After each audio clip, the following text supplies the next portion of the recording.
国民党的前中常委范成廉进前有替这红海创办人郭台铭伫咧选总统的时阵，改斗3项连署，涉嫌含这个新德关新埔镇代表会主席王正基，也有前观音乡的乡长黄茂石等人，以1份400块的代价，甲民众买连署书，已经开500万，摕到4000份。检方侦查终结，依照涉嫌犯着总统、副总统选举罢免法，甲这13个人提起公诉，也望请法院呢，甲这范成廉判较重刑。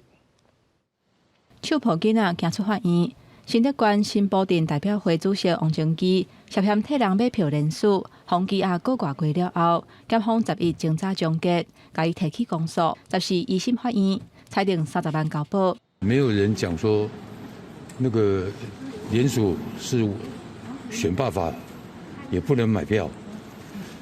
也不能收钱了。他收了1、2千份了，才知道说这是违法的。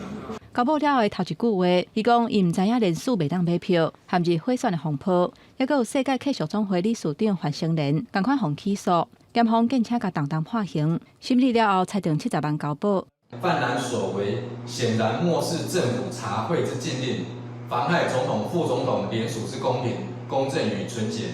影响民主政治之正常发展。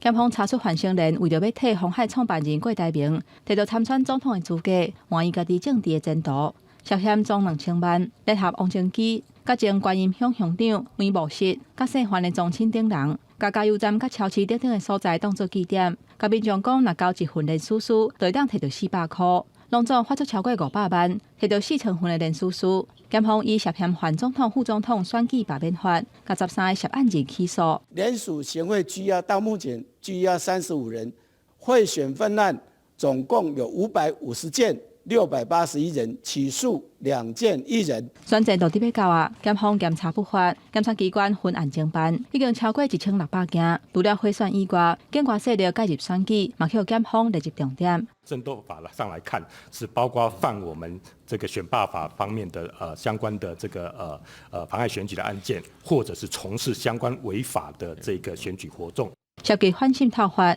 检方正式分案的已经有17件，29个人。因若境外资金介入的有37件，96个人。面对境外敌对的势力伫外内，咱国相关机关嘛要较敏切咧，卖互民主选举受到冲击。